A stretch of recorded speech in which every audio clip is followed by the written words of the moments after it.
Welcome to manhwa recaps, spoilers ahead, watch out, and take care. Huge shout out and special thanks to the channel members. He who fights with monsters should be careful, lest he thereby become a monster. And if you gaze into an abyss, the abyss gazes also into you. This is a quote by Friedrich Nietzsche. The series starts with the library, and a lot of books being read by a man named Lee Sin-hyuk. Another man is asking him how long he's been in here. Sin-hyuk says 180 months, so exactly 15 years. The guy asks if it's been that long already, saying it's time. Sin-hyuk asks what he means. He starts to get a throbbing sensation in his head, as he hears the words wake, eyes, and psych, and his name. He begins to break out in a cold sweat. The man asks if he hears that sound. Sin-hyuk asks what this is, as it sounds like a person, and it's shaking the entire library. The man asks if he remembers.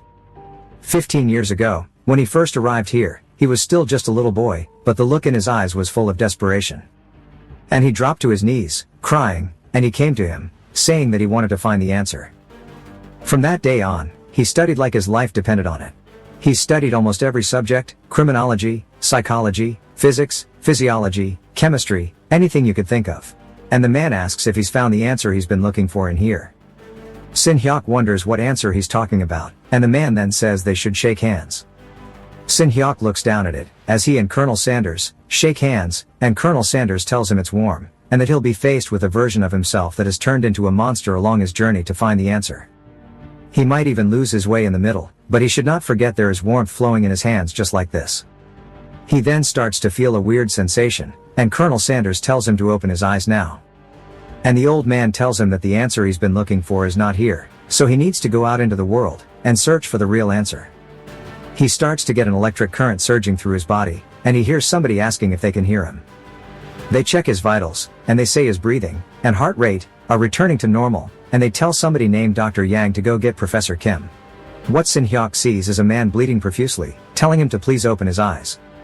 He then jolts awake, and we see that he's actually but a boy, as he's panting in bed, breaking out in a cold sweat. The doctor and nurses are surprised, asking if he knows where they are. Sin-hyuk looks around, and starts to get a headache, and, when he looks down, he sees the ivy in his arm, wondering why he sees a child's hand. When he sees his reflection as well, he wonders why he's a kid, when he has been an adult for a long time already, just before he was with the doctor studying for 15 years. He then recalls the bloodied face, and starts to have a panic attack, wondering which one is reality, and which one is the dream. We hear Professor Kim asking if he's finally awake, and they look over. As Professor Kim is reaching into his coat pocket, he pulls out a flashlight, showing that his pupils are reacting to the light, and he says that he really is awake, asking if he's feeling dizzy or nauseous. Sin-hyuk says that he's alright, but more than that, wondering how long he's been in this hospital. Dr. Yang and Kim sit there for a second, before they look at each other, saying that it's been a little over a month. Sin-hyuk says that he's been in a coma for a month, but, based on the fact that he doesn't have an oxygen mask, it means his body was working normally. The doctors are surprised by him picking up on this, saying that it seems like he's interested in medicine. Sin-hyuk doesn't know how to explain it, saying that he is, but he can't tell them that he learned medicine in his dreams, saying that he is interested in it. Professor Kim is excited, saying that he must be curious about the state he was in while he was sleeping. Sin-hyuk says he is, and he says that it's a new case for him, so he's also curious, but he should listen to what he has to say first. While he was in a coma, they observed a similar brain pattern for a month. However, the overall trend changed bit by bit.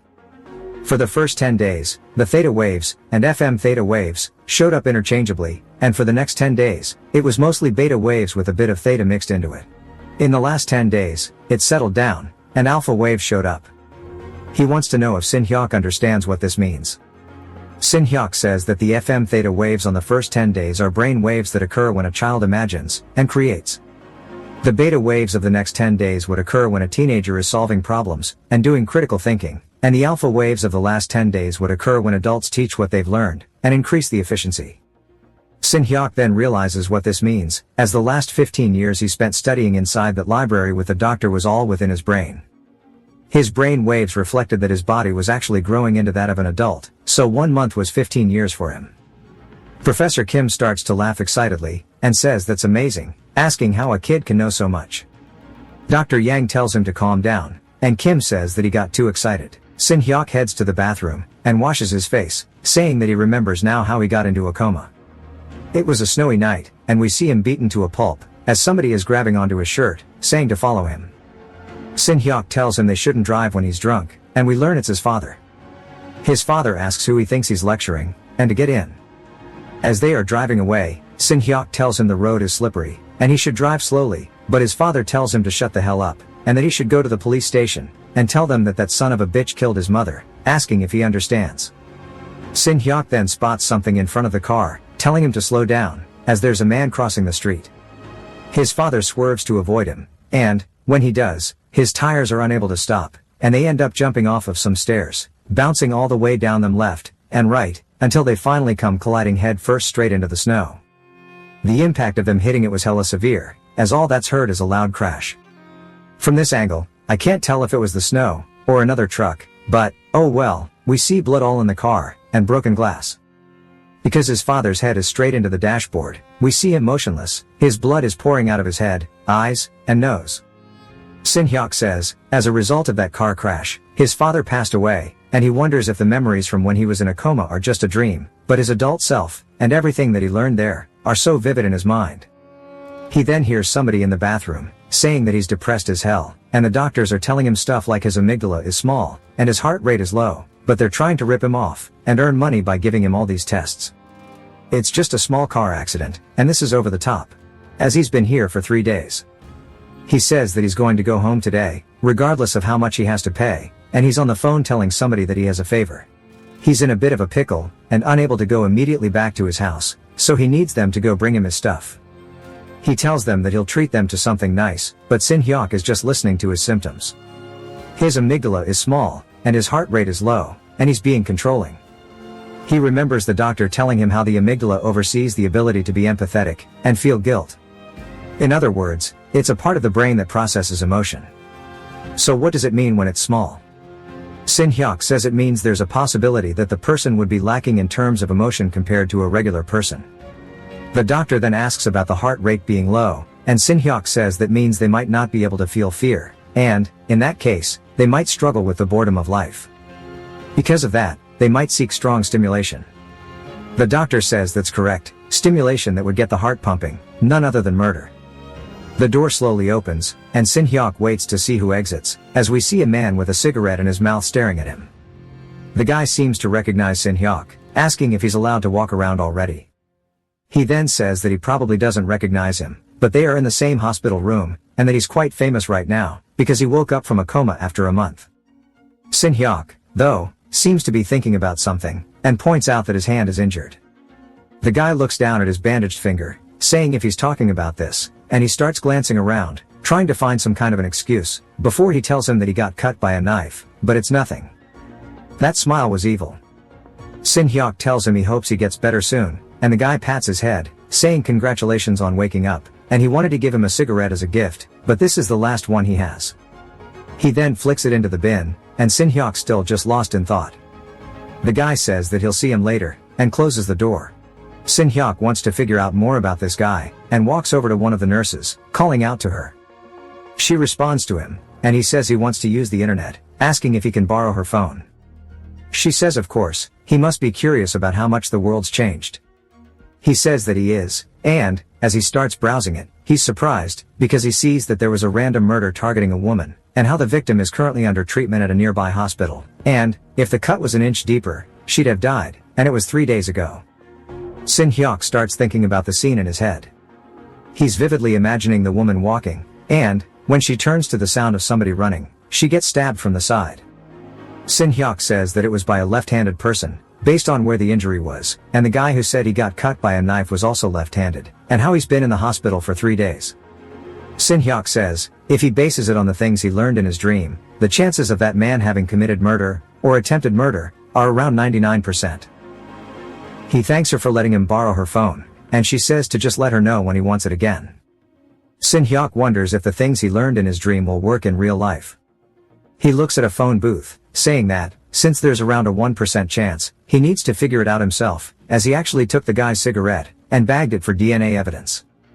As he picks up the payphone, he wonders why the hell he feels like smiling, and he starts dialing the police. It jumps to the police station, as somebody is getting scolded for their performance. The man asks if he's not embarrassed, as a person who got in later is going to get a promotion before him, and he's just going to sit here, and let it happen. The dude obviously doesn't look happy with himself, and fat ass just tells him to look at how bad he's done. He wonders if he wanted to become a detective just to hang around, as he throws his papers at him. He says if he doesn't increase his performance scores this time, he can't cover for him anymore, and that he truly means it. The detective doesn't say anything, but he sighs, and goes back to his cubicle, and takes a seat, putting his hands on his head, saying this shit is frustrating. His phone starts ringing, and he says that he's really stressed out. He then answers it, saying this is the detective division. We hear Sin-hyuk asking about an attempted murder against a woman 3 days ago. The detective is just confused why he's asking the question, and Sin-hyuk says the culprit is named Jo Young-hoon in room 1407 of Daein University Hospital. The detective asks who he is, and Sin-hyuk says he tried to fake his voice and accent to sound more mature, but he'll probably think he's a student going through puberty at most, and no police officer will take action after hearing this, so he'll likely increase his credibility by revealing information that only parties involved with the case are meant to know. The detective asks if he's going to answer, and Sin-hyuk asks about the blood stain on the victim's clothes. The detective is surprised, and Sin-hyuk says he slipped while stabbing the victim, and his blood got on her clothes, and there's a wound on the culprit's left index finger. It is highly likely that the culprit committed similar crimes in the same region before this. The cases before were just practice, but from now on, it's going to develop into some serious murder unless apprehended. The detective is speechless, and Sin-hyuk says that since he's not hanging up, he doesn't think this is a prank call at least, and now he's going to throw an important piece of information that will hook him up. The detective goes to say something, but Sin-hyuk cuts him off, saying that he has the cigarette that the culprit was smoking.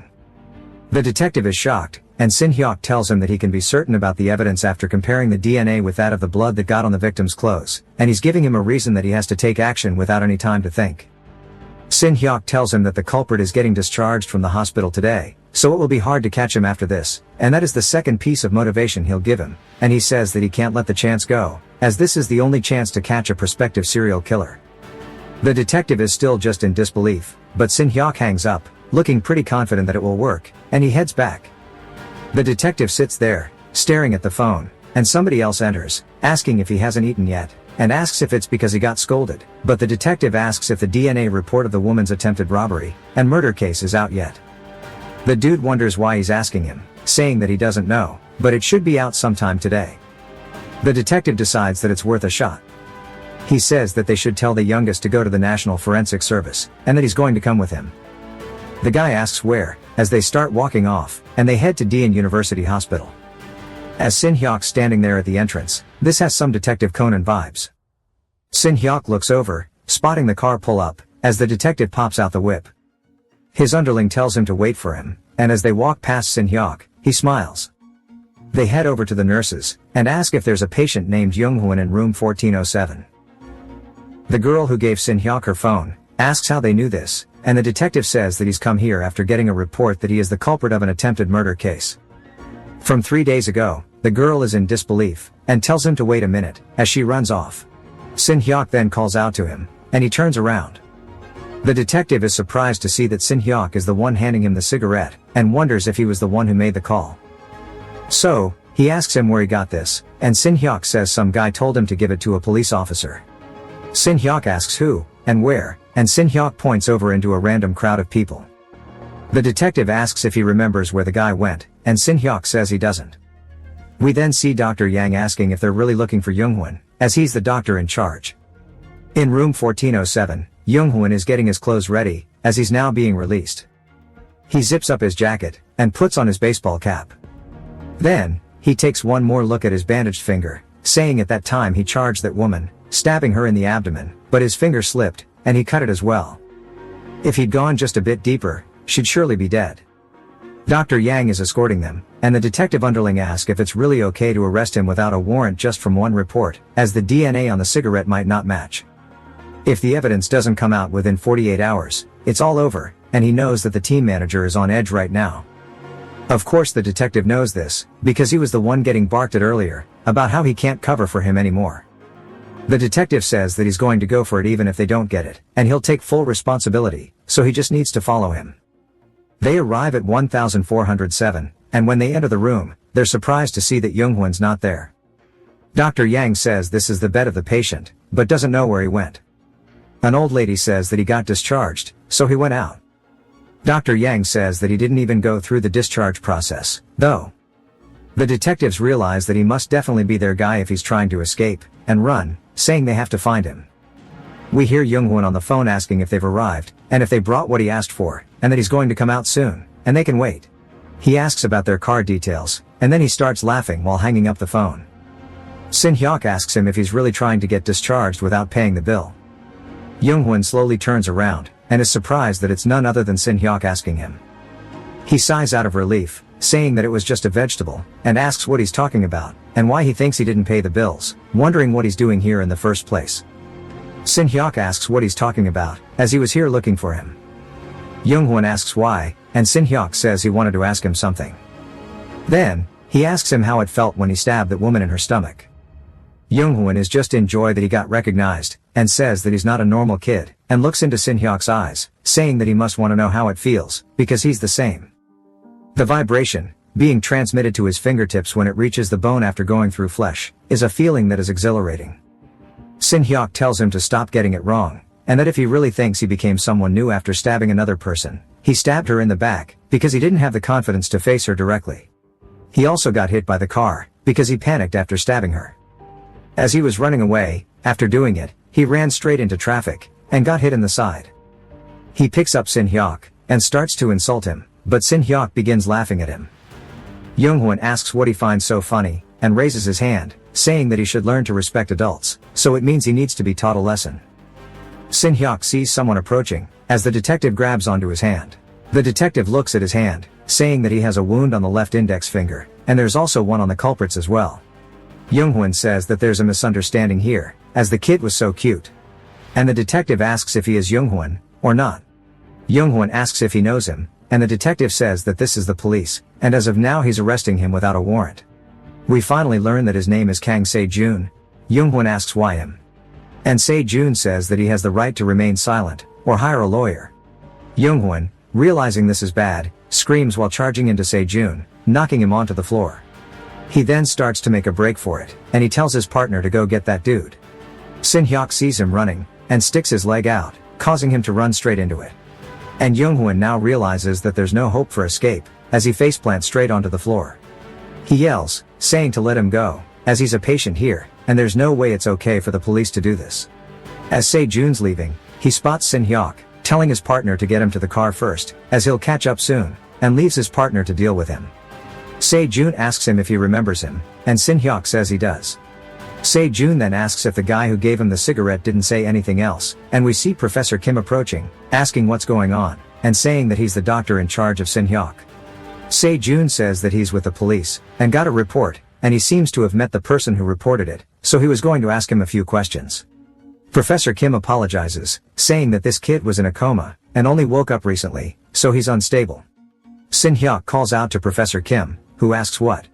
Sin Hyuk looks up at the doctor, telling him that he's okay now, and tells Se-jun that the guy told him that Younghwan had a small amygdala, and low heart rate, and tendency of manipulative antisocial personality disorder. However, he's depressed. Se-jun asks about his depression, and Sin Hyuk says that those traits are an early-stage serial killer, the depression after their first murder, or attempted murder, after taking such a big risk when it's not as satisfying as they expected, and it makes them feel bad. The problem is, the next crime can't end as just an attempt, because they'll try to overcome the depression with it. If the next one is successful, they'll commit another, and before you know it, they'll end up becoming a serial killer in the end. Se-jun's just surprised, and Sin Hyuk continues, saying that if Younghwan is left alone, another victim will definitely emerge. Se-jun is just surprised that he was told all of this by a random guy in passing. Sin Hyuk says that it's true. Professor Kim says that that's enough for today. He then gets the nurse to take him away, and Se-jun asks if the kid's parents have contacted the police. Professor Kim shakes his head, saying no, they are both dead. He then bows, telling him to take care, and Se-jun does the same, but he's still lost, asking if it's possible to remember those things by hearing it from a stranger, and repeat them accurately like that. It was more like his own words, and it's as if the kid was a profiler. A few days later, on the news, they announce how the culprit was found, and he was living in the same neighborhood as the victim. He stabbed her, and the police think that he might have committed more crimes like this, and are currently investigating his crimes targeting women. Sin Hyuk says the things that he learned in his coma are working in real life. Maybe that wasn't just a dream after all. Somebody then approaches him, as we see a little girl staring at him, and he realizes that she's probably going after all of the stuff in his bag, and he asks if she wants some. She says she does, and he says that she can actually have it all. She gets excited, and he said that he was thinking about what he should do with all those snacks the nurses kept giving him. She thanks him, saying that he's nice, and she bites into it. He spots the fact that her tooth is missing, and realizes something. It was just about the memory of another little girl. His head starts hurting, and he gets an image in his head of blood flying, as a woman is crying, falling to the floor, and mouthing something toward him. Somebody steps out of a car, and he spots the man laughing with a gold tooth. I guess remembered it because of the tooth, maybe. He wonders if it's memory, or delirium, and says that it might be a memory disorder. It's a common symptom that can appear after waking up from a coma, but if it was just delirium, he doesn't know if this heart-wrenching emotion could come along with it, and he just wonders why the hell his mother had to die. He then hears a grungy voice asking if he didn't know, and it's all because of him, as we see him looking in a mirror, and his reflection is that of a wolf crying. Sin Hyuk then snaps out of it, as the nurse calls out to him, asking if he's okay since he wasn't replying. He says it's nothing, but wonders what she wants. She says they have to go somewhere, and he asks where, and she tells him that Professor Kim wants to see him. He says yes, and when he glances back, looking in the mirror, he sees just his normal reflection once more. The nurse tells him to follow, and he does. As he's walking away, the nurses say that he's being discharged today, and it feels like it was just yesterday that he got into the ER, and he's already being discharged, and that she was shocked when she first saw him.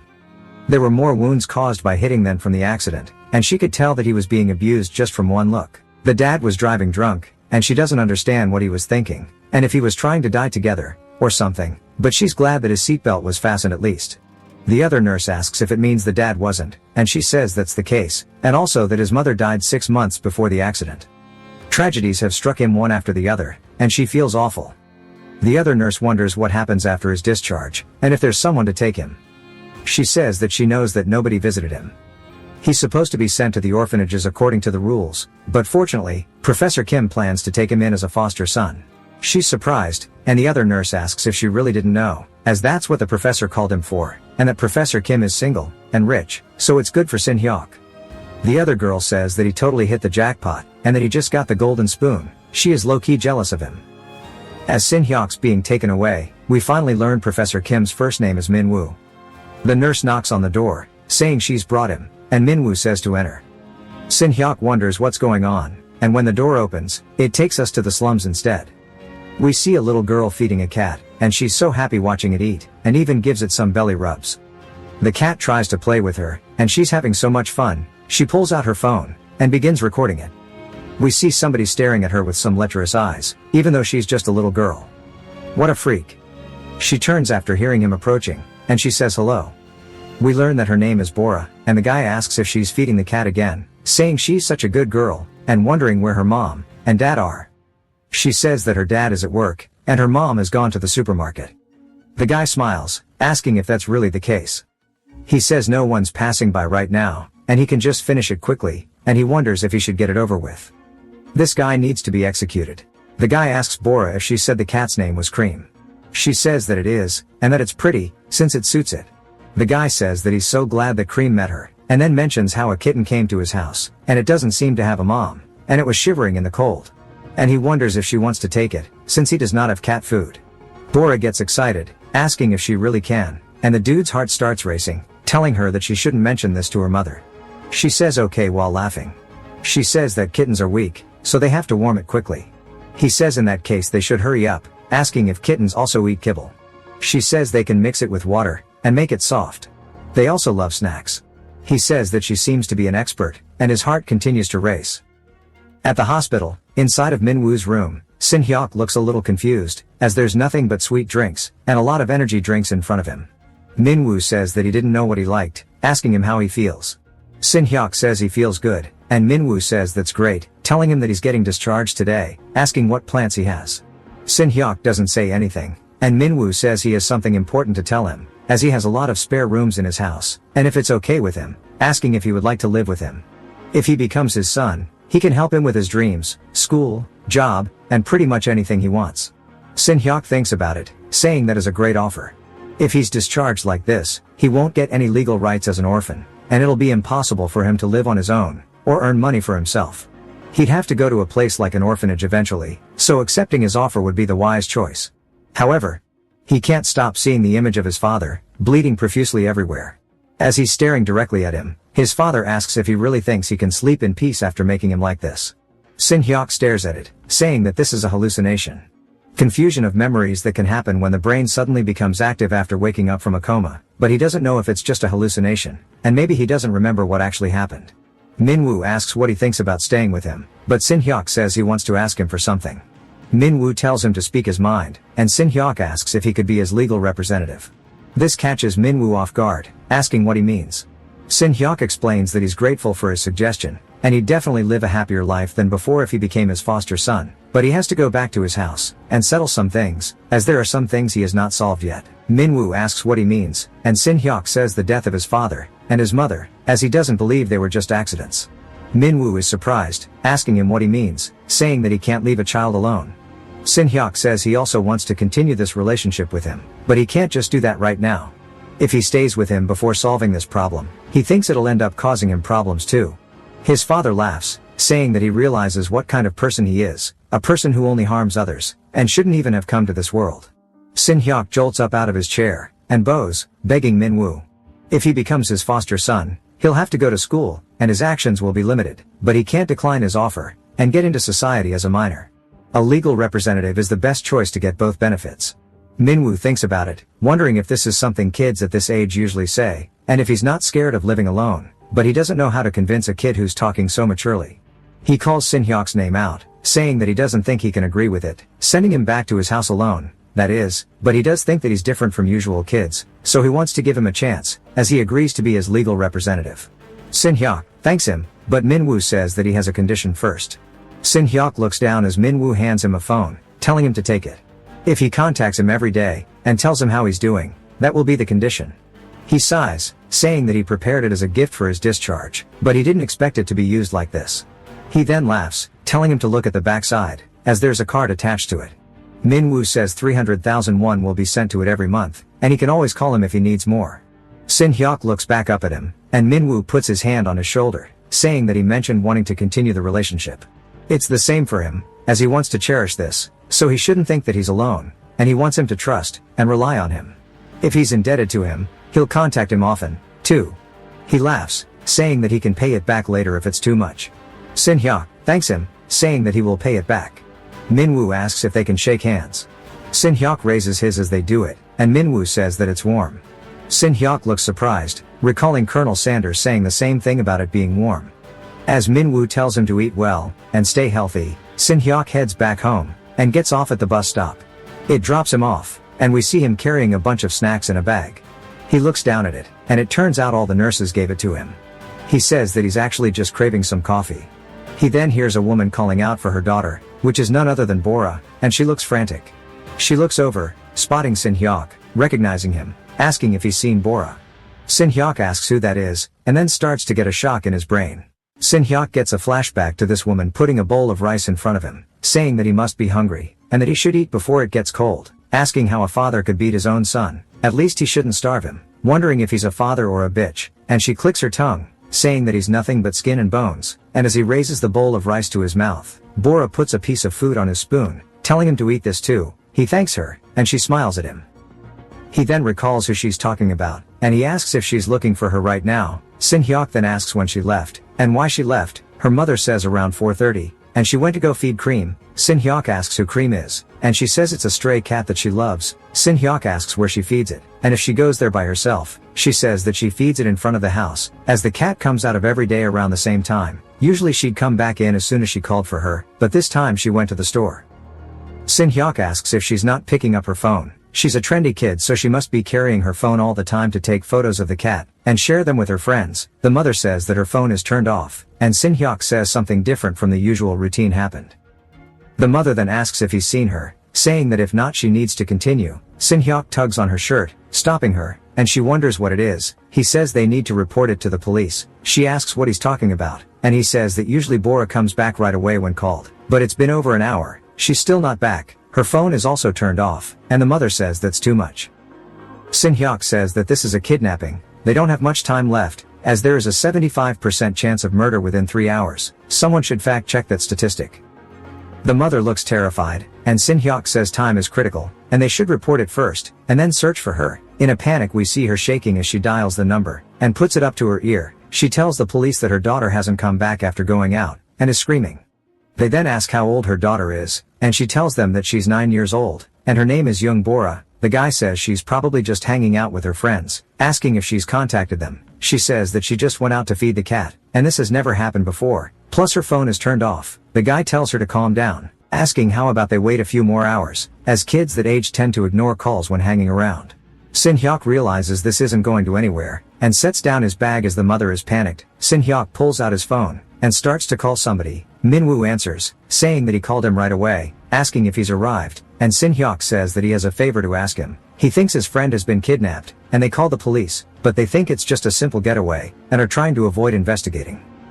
Minwoo seems surprised, and Sin Hyuk asks if he can help him. Since he's a professor around the age of 50, he should have connections with the upper class, including legal professionals, and senior executives. Minwoo says alright, wondering what the address is. Sin Hyuk then tells him everything, saying that it's very unlikely, but she might have met a friend, had gone to her house, and her phone's battery could have run out. However, based on her routine of feeding the cat at 4:30 every day, the possibility of her going out with a low battery is zero. Moreover, due to there being only a few CCTVs in this town, there are blind spots for crimes, so it's appropriate to seriously consider the possibility of a crime, and the place where it might have happened is directly in front of her house. Sin Hyuk runs off, saying he's gonna go to her house, and look for her, and he recalls more memories that he had with her. She called out to him one day, saying that he didn't come to school, and the teacher was worried. He tells her to leave him alone, and that's when she saw his face was all beaten. She then heard his stomach growling, and as he tried to run away out of embarrassment, she tugged on his hoodie, stopping him, saying that they should go to her house. Sin Hyuk asks why, and she says they can have dinner together. Sin Hyuk's a bit nervous, but really hopes that she's alright. As he's heading up the stairs, it takes us to a room with the window blacked out, and cat food, and treats on the floor, as well as her broken phone. And we see nothing but her legs. As the creep is panting, he hits a nasty smile. I hope she's okay. Sin Hyuk finally arrives at Bora's house. He says it's not easy to kidnap with a car on this road, and the culprit is someone who lives nearby, and can easily walk here. He glances around, seeing the food plate, and says that she must have followed the kidnapper willingly rather than being forced, since the bulls are still okay, and that they definitely know each other, and it is an acquaintance who they are looking for. There's a high probability that the kidnapper lives alone somewhere near her house, and he couldn't have kidnapped her carelessly if he was living with other people. He likely has no job, or does irregular day labor, and he's probably not attractive enough to adult women. He starts to think about who would fit every one of these categories, and something hits him. He recalls a bottle flying in, breaking over his head, and his father screams at him, asking how dare he come back this early, asking if he's going to find the dude who killed his mother or not, and he needs to look around the town like his life depends on it. Sin Hyuk runs out the house, saying he'll go look again, and his father asks how a useless brat like him was even born. As he's drinking his drink, he then realizes that it's the same bottle he used to ash his cigarettes in. Sin Hyuk feels the scar on his forehead ache, and touches it, saying that because of his father's abuse, he's come to know about everyone who lives in this town, including what they do, and who they are close with. He tells himself that he needs to recall it, and he starts listing all the criteria. An acquaintance, a single man, a day laborer, and somebody who's not attractive. He says there are two people who come to his mind when he thinks about them, and someone living close to her house is only one man named Ojoanti. Sin Hyuk starts running, saying that he's 35 years old, lives alone, mostly does labor, and enjoys drinking. He saw him drinking with his father a few times, and he arrives at his house, saying that this is where he lives. He tries to open the door, but realizes it's locked. He thinks about another way in. Inside the house again, the guy is panting evilly, and starts smiling before approaching Bora. There's then a loud banging sound, and he wonders what it is, and Sin Hyuk says that he needs to make him annoyed while he's enjoying his prey, and starts calling out to him. He says that he needs to make him lower his guard with a child's voice, and make him want to get rid of the person interrupting him. He continues banging on it, screaming, and the dude asks who the hell it is. Sin Hyuk smiles, saying it's working, and he tells him. Joandi says that he didn't see him for a while, and he should go back home, asking if he wants to get hit. Sin Hyuk says he needs to tell him something, and to come outside for a second. Jo-eun-tae asks if he wants to die, telling him to stay right there. Sin Hyuk listens to the sounds of him opening the door quietly, and says that he's definitely hiding something inside the house. Jo-eun-tae opens the door pissed, saying that he must really want to die, asking how dare he piss off an adult. Sin Hyuk says there's a high probability that he is the kidnapper, but he can't be certain, so he'll see his reaction to the question, and decide. He says he promised to play with Bora, asking if she is still in his house. Jo-eun-tae asks what he's talking about, and thinks about it, and asks why he thinks she's here as she's not, and tells him to go away while he's still being nice. Sin Hyuk says that he saw her going into her house with him, asking if she already went home. Sin Hyuk tries to look past him, and he blocks his path, asking him what the hell he saw. Sin Hyuk says now he's certain. Jo-eun-tae grabs onto his shirt, and asks him if he really saw it. Sin Hyuk looks over, causing him to look over, and he's surprised, as there's a cop car at the foot of the driveway, and cops start to exit. He starts laughing, and lets go of Sin Hyuk, saying this is awkward, as she told him not to tell anyone, as she's playing with a kitten right now. Sin Hyuk says his pupils are shifting to the right, saying nonverbal cue for making up shit that isn't true. He asks about the kitten, and he says it's hella cute, asking if he wants to see it. Sin Hyuk asks if he can. As soon as Sin Hyuk does, Jo-eun-tae closes the door behind him, and locks it. Sin Hyuk looks at it, and says she's definitely going to be happy to see him. Back to the cops. The guy driving asks his superior if everything's alright, and he always said patrolling this town was a waste of time. He says that he thinks they're getting pressure from above, as they get a call from the main office. The dude asked why the main office all of a sudden, and he says that he doesn't know, he just does what they tell him to. He then tells him to stop here, and he says that they should look around a little bit, and go grab some coffee, and as they hop out, that's when Jo-eun-tae spotted them, and got scared. And Sin Hyuk followed him in, because he says it's important to do as he says, as the priority is to check if Bora is okay, and of course we know he locked him in. But Sin Hyuk instantly spots how the windows are blocked with black plastic bags, and that there's something in there that shouldn't be seen, which means Bora is in there. Jo-eun-tae asked what he's doing, telling him to go in, and Sin Hyuk asks if he knows this, telling him that motor nerves, and sensory nerves are all gathered in the temple, so if he gets a strong shock there, he might faint instantly. Jo-eun-tae asked if he ate something weird, wondering what the hell he's talking about, and Sin Hyuk says normally he can't reach his temple because he's just a kid, but if he steps on the stairs like this, he's about the same exact height as him.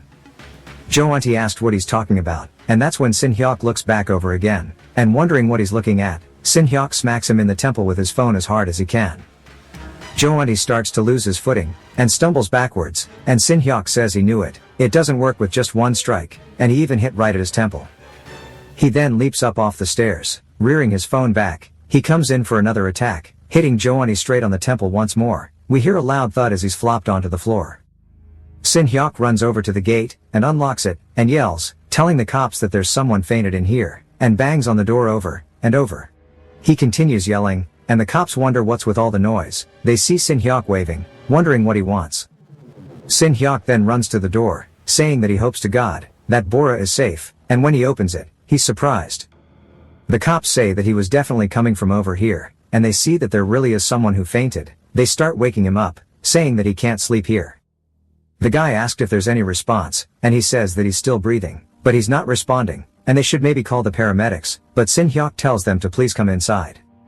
They look at each other, and his subordinate asks why he's looking at him, telling him to go, as he starts running inside, he slowly opens the door, before he looks surprised, and we see Sin Hyuk holding onto Bora. He asked if they came for the report, saying that this is the kid they mentioned, and this is the little girl who was kidnapped, as we see her bawling her eyes out, asking if they see the man outside, as he's the kidnapper. The guy starts getting some cold sweats, and Sin Hyuk says he's taped her hands, and feet, and locked her up in here, there's still evidence, fingerprints, and DNA, so they should call the forensic team to conduct an analysis. She's still in great shock, and needs to rest, so he'll contact her mother, so he should call for backup now. His superior is outside with Jo-eun-tae, and he keeps tapping on his back, calling out to him, he then opens his eyes, freaking him out, and he asks if he can hear him. Sin Hyuk then yells out his name, and starts running over, kicking him in the back of the head, the cop tells him that he can't do that, and Sin Hyuk says he's not a human. The guy asks what he's talking about, and Sin Hyuk tells him that he's a kidnapper who's worse than a beast, and that this guy should be arrested on the spot as a flagrant offender. The ambulance arrives, and they start taking her away with police escorts behind, and the forensic team starts going in to get the evidence. Sin Hyuk watches as they take her away, and she's crying. Her mother then spots her, and she spots her mother, as they have a nice wholesome embrace. Sin Hyuk is still in shock, and wants to know if it's a human, or a monster. Sin Hyuk doesn't smile, but we see his eyes are feeling a bit empathetic. At the police station, Jo Auntie is trying to say it's a misunderstanding. She says she wanted to see a cat. It's none other than Se-jun, who slams his hand on the table, asking what the hell he's talking about, as his fingerprints are all over the box tape that tied her up, and her phone, so how dare he talk bullshit in front of him. He's got a witness statement, and there's no way for him to escape, so he needs to know everything. Jo Auntie says it's that little shit, and he hit his temple, and made him faint. Se-jun grabs him by his collar, saying that he treats him like a human, yet he dares lie to him. A kid half his size hit his temple. That doesn't even make sense, that he's nothing but a bum-ass kidnapper, and the only people worse than bugs are those who mess with children. Wondering what he was going to do to her after taking her away. If he doesn't confess, he'll treat him like a bug.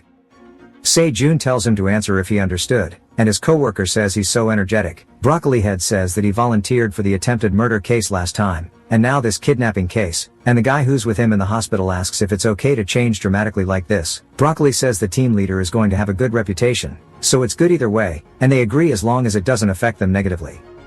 At the hospital, Bora's mother thanks him, saying that things would have been worse if he wasn't there. Sin Hyuk says it's nothing, and it's because she stayed strong, and that she should just consider it a nightmare, and think about good things from now on. Bora thanks him, and her mother says that he's become so mature. His mother would be so proud if she was still alive. Sin Hyuk looks down, thinking about how it's probably right. She then asks how somebody named Hyejin is doing, as she hasn't seen her since his mom's accident. Sin Hyuk asks who that is, and then he starts to get a splitting headache. She says that Hyejin is his sister, just wanting to know how she's doing. Sin Hyuk starts to faint. She screams out to him, as we see him laying out on the floor. He's completely lost in his own mind, and this was the little girl who he recalled after seeing that one girl. Sin Hyuk finally heads home, saying that the last time he was around here was around a month ago, but in reality for him it's been much longer due to his coma. We see somebody watching from around the door, looking over suspiciously. The guy then texts somebody, saying that he confirmed the arrival of Sun drone at Haekialai, and he then gets a reply instantly, saying okay, overload, continue monitoring until Vulture arrives at the dropping place. He closes his flip phone, and starts to look back again. Sin Hyuk enters, turning on the light switch. As he looks up at it, he then glares around the room, seeing how much of a mess this is, as it's a complete pigsty. He walks over a ramen packet, and continues that there's nothing but trash. And back when Bora's mother asked about Hyejin, and he had that splitting headache, he remembers that he had a sister, but he wonders how he could have forgotten it until now. Of course there could be some temporary memory loss. This has only been a few days since he woke up from the coma, but he wonders what this feeling is. The more he tries to think about Hyejin, he feels more terrified rather than him missing her. It's like a Pandora's box that cannot be opened. He then spots a book on a table, and picks it up, recalling how he got it. Quick side note, maybe he had killed his little sister, and that's why this series started off with that quote. Just theory crafting, give me your thoughts.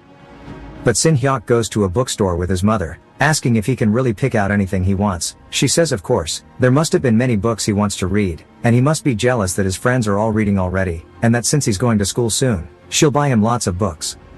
She then tells him to go pick one out, and he runs over before thinking about it, and he finds one that catches his eye. He shows her, saying he wants to get this one. She asks if he's sure, as we see it's a science encyclopedia. She then asks why, and he says that somebody named Sholbam told him that an encyclopedia is like the combination of 100 books. That means he can achieve the effect of reading 100 books by reading this one, and save her money. She looks at him so proud, and he smiles at her. He says this is the first book his mother bought him, and when he flips through it, something falls out. He wonders what it is, and then realizes as he picks it up, it's his mom apologizing for leaving with only Hyejin, saying she'll come back, so wait for her. He wonders what happened that night for her to only leave a note like this. He then gets a slight glimpse of some erased text, saying that these are the traces of erased writings on the back, and it says run from your dad. A bottle then rolls over, landing on his foot, and when he glances over, his father asks why he did it, and why he killed him, while spilling blood everywhere. Sin Hyuk looks a little scared, and his father starts charging at him, asking how dare he kill him. Sin Hyuk just wonders what he's talking about, and then gets a flashback to him eating uncooked ramen, hiding inside of the utility room. His father then slammed the door open, asking why he's eating like a rat in here, and kicked him. Sin Hyuk hit the ground, and struggled to get back up, and he asked if that bitch Choi Seung-mun hasn't come back yet. Sin Hyuk says that she hasn't, and all the lights were off, and the door was locked.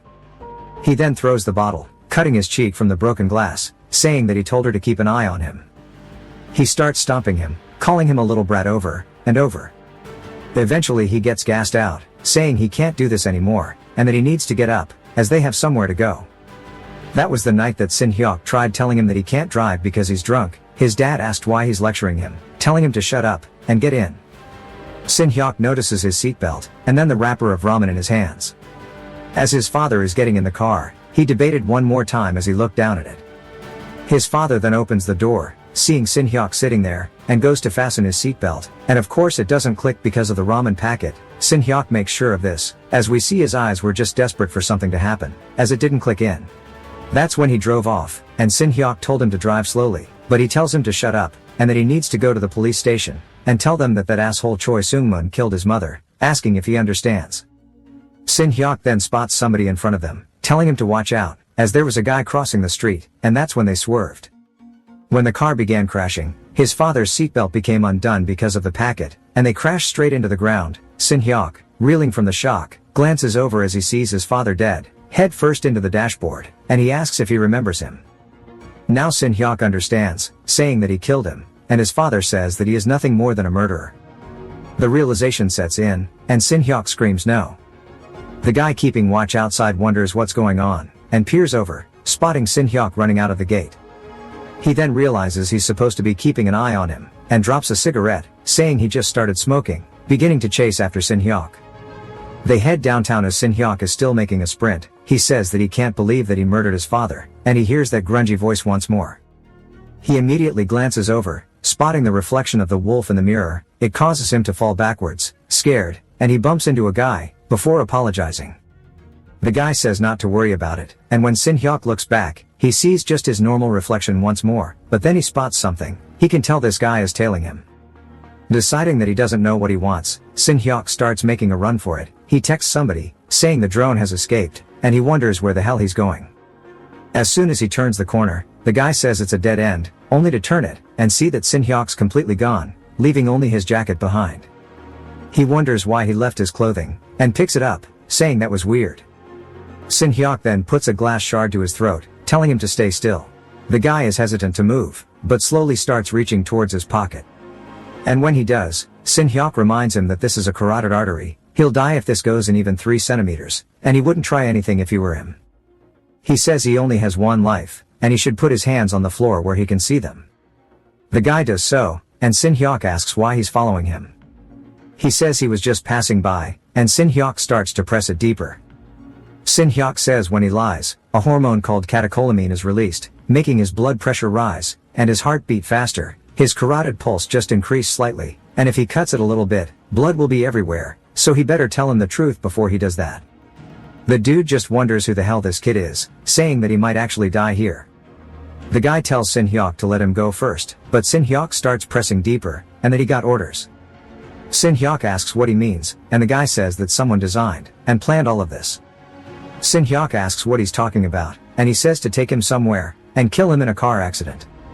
Sin Hyuk asks why, and the dude says that it's because it makes them money. Sin Hyuk wonders if it's like an insurance fraud, and he says he's not sure, he just heard that it pays a lot. Even if they're young, or poor, they can use everything like a cow. Sin Hyuk says he's talking as if he knows him, and he says of course he does, as he's known his whole family for a long time. Sin Hyuk asks if he's the one who killed his mom, and the guy says it's making him upset that he even thought that. Sin Hyuk then asks if he did something to his father, and the guy says bingo, his father started it all. That means that his dad was directly involved with his mother's death, but he can't be the person who planned all of this. The person who designed this, and dragged his father in must be someone else, and he wants to know who the mastermind is. The guy says he doesn't know, they just give him orders, and he does what they tell him to, as he's never met them. Sin Hyuk can tell he's not lying, telling him to take out his phone, and leave it on the floor. The guy, realizing this is a chance, tells him to wait, as his phone is in his pocket. As he goes to reach for it, he instead grabs onto something else, and swings, telling Sin Hyuk to die. We see blood on his shirt, but not on the area of his shirt that got cut. The guy laughs, saying that he's dead now, But we see it was his throat that got slit, as he begins bleeding out. He clenches his throat, getting it to stop, and Sin Hyuk says it was shallow, about 1 centimeter deep, but he might live if he goes to the emergency room, and he better hurry, and thanks him for the phone, as he heads out. The guy, still holding onto his throat, begins to panic. Sin Hyuk peers around the corner of the alley, saying that he doesn't see any more people like him, and he looks through his flip phone. He says that it has a password, but luckily he's by a PC cafe, saying that he can crack it if he has a computer. However, because their location is signal, or fragmented, it's hard to trace the sender. That means even the contacts might not know each other, and they seem to be organized as fragmented cells, and the mastermind seems to be the central coordinator who manages all the fragmented cells. He plugs the phone directly into the PC, and boots it up, and starts going straight hacker mode. He unlocks it, and we see something about Overlord 9 being mentioned. There's no recent calls, and Sin Hyuk says they must have been using messages. He's then surprised to see confirmations about him in the hospital, something called the mineral collection date, and the mineral collection was none other than him, and they were constantly asking him to reply, wondering why there was no response. Sin Hyuk starts piecing it together, saying that if he thinks of it similar to an insurance fraud, just as the guy mentioned, drone is his family, Hikili his house, mineral is money, and vulture is a car that'll cause the accident, and dropping place is where the accident will take place. It'll be difficult to make a child sign up for insurance, so their plan might be getting compensation through the car's driver's insurance. They can get large amounts of compensation by calculating the lost income if the victims are young. Lost income is the future income the victims could have earned if they were normally. But what pisses him off the most is the mastermind behind all of this is killing people, and destroying families, as if he's playing a game. He wonders why he would even do this, but since they came after him, they must have gone after his sister as well, and he wants to kill the person behind this right now, but confirming his sister's safety is his priority, but he doesn't know how to go about it. He says there's a 50% chance, and it's stupid, but he has no other way. As he starts to text, he sends it through, and we see a guy's phone ring. He then looks down, picking it up, wondering what it is, and it says daughter drone's location confirmed. The guy is confused, saying that he ignored all of his messages, and now sends this nonsense. The guy replies back, and Sin Hyuk's surprised, and he says that she was hidden by her mom a long time ago, and they've been unable to find her, asking what he was talking about. Sin Hyuk sighs out of relief, saying thank God, but then notices another text, as the guy asks what happened to Sun Drone. Sin Hyuk then replies, and the guy looks down at his phone, shocked to see Sin Hyuk asking him blatantly if he's the mastermind. The guy just wonders what he's talking about. We see a kid playing a game. He takes off his headset, and asks the guy what happened, calling him Mr. CEO, and he calls the kid Aki. Aki asks him what's wrong. The guy says it's because this overlord bastard is sending him weird messages. Aki asks him to show him, and the CEO says sure, as he hands him the phone. Aki begins reading it, and tells the CEO it's a shame, but it seems as if he has been fooled. The sender of these messages is not Overlord. The CEO then asks who it could be, and Aki says it must be Sundrone. CEO says he's only 9 years old, though, and then realizes he's probably right, as they were asking about daughter drone's location. There is no mention of daughter drone whatsoever in the messages exchanged before this. Despite that, the fact that he suddenly asked about her location means that he wanted to confirm whether they've worked on her or not.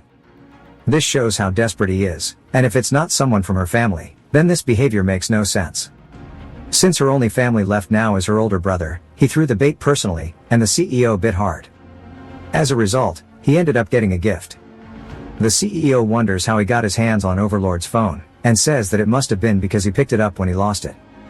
Aki tells him that he is wrong, as the boy sent the messages in the language that they use. That means he threatened Overlord to obtain information, and took his phone. CEO says that he's only a 9-year-old boy. Aki asks if he has already forgotten what he did 3 years ago, as he was also 9 years old at that time. The CEO realizes that he's right, and we get a flashback to him running away when he had longer hair. He was obviously running for something, and that's when Aki peered around the corner, and afraid to bump into him. The guy stopped, and asked why suddenly appearing out of nowhere, saying he scared him. Aki then tells him this way is a dead end, and as the CEO ran by him, he asks if he wants to live. The CEO turns, and Aki says that he can help him. The CEO asks what the hell he's saying that he should just go to his mother, or father, and instead of staying here, he might end up getting injured. Aki says that his parents are both already dead. The CEO is surprised, and Aki says that if he helps him, he wants to know if he will do what he asks. The CEO says that it depends on what it is, and Aki says that some people need to be killed, as it was the people who killed his parents.